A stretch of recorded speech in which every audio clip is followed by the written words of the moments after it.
Qui connaissent l'histoire, enfin qui connaissent pas l'histoire justement. Euh, on a acheté un premier bateau quand on a voulu lancer le stream du bateau et on a acheté ça à un mec, j'ai pas d'autre mot vraiment, un connard quoi. Vraiment, le type c'était un tel connard, un jeune connard mais un connard.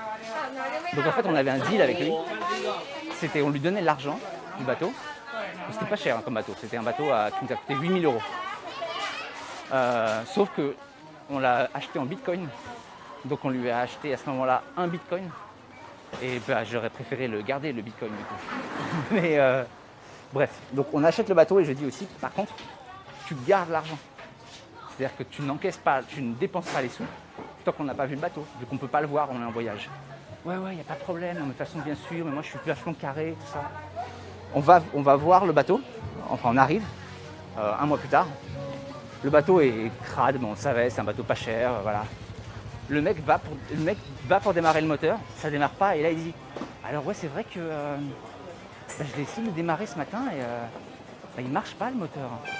Je lui dis bah non mais mec, c'est-à-dire c'est vrai qu'en même temps ça fait longtemps qu'il a pas marché. Et je lui dis mais attends mais tu m'as dit que le moteur il marchait. Bah je sais pas, dans mon souvenir il marchait, mais maintenant c'est vrai je suis pas sûr. Donc je suis furieux, en plus il y a d'autres problèmes, je dis au mec non mais c'est mort, tu nous rembourses, c'est mort.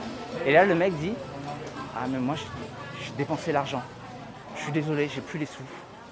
Et donc voilà, je vous dis cette soirée-là à bord du bateau pété, ça a été horrible.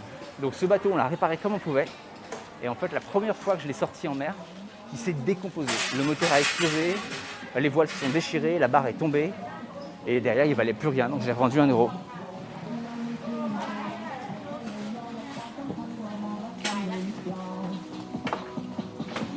Mais le type n'était pas malhonnête, il était très con. Et du coup c'était énervant parce que je pouvais même pas je pouvais pas m'énerver contre lui parce qu'il n'était pas malhonnête. Juste il était con quoi. Et alors les 24 heures bloquées en mer où il a fallu appeler les secours, c'était très cool. J'ai trouvé vraiment, c'était l'aventure de ma vie. Ah j'ai adoré. Les toilettes sont bouchées, les batteries ont pris feu, le moteur a explosé, la barre est tombée, les voiles se sont déchirées. Formidable.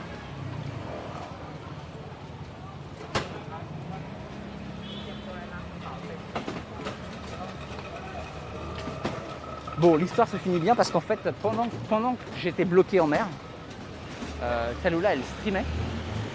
Et du coup, elle racontait les histoires et je lui ai envoyé un message à un moment en disant bah, je suis désolé, notre rêve de bateau, c'est foutu quoi. Je suis désolé. En plus, je le prenais personnellement, donc je lui ai dit vraiment je suis désolé. Donc elle a partagé ça avec les gens qui la regardaient. Et en une journée, on a eu assez de dons pour racheter un bateau. La folie de Twitch quoi parfois. C'était un truc de dingue. Donc derrière, on a racheté un meilleur bateau.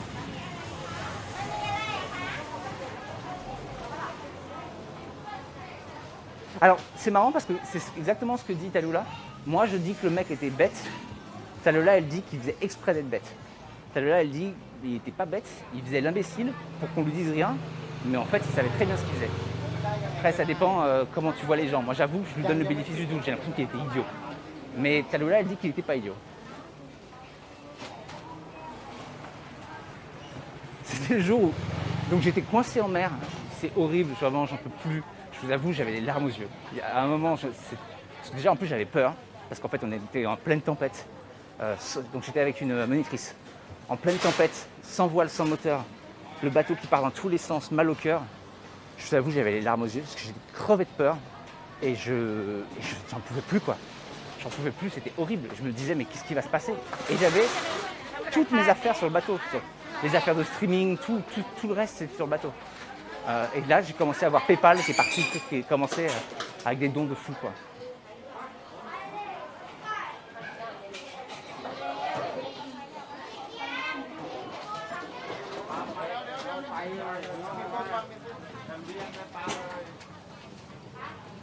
Ah non, ça aurait pu très mal finir. Alors après, on n'était pas si loin du rivage, on aurait nagé. Hein.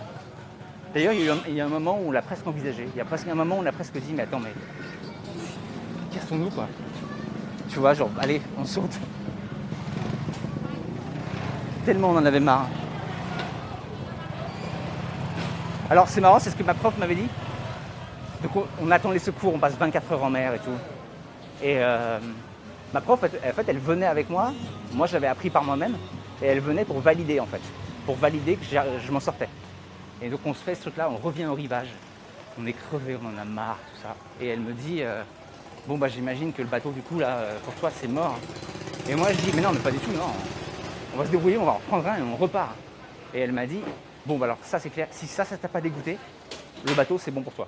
Là vraiment, tout le reste ça va être facile. Mais si après ça, tu as encore envie de repartir, clairement tu as envie de faire du bateau. Clairement, c'est un truc pour toi. Parce qu'elle m'avait dit, là, normalement les gens après ça, ils laissent tomber. Mais c'était tellement génial comme stream, il y avait tellement un truc de liberté.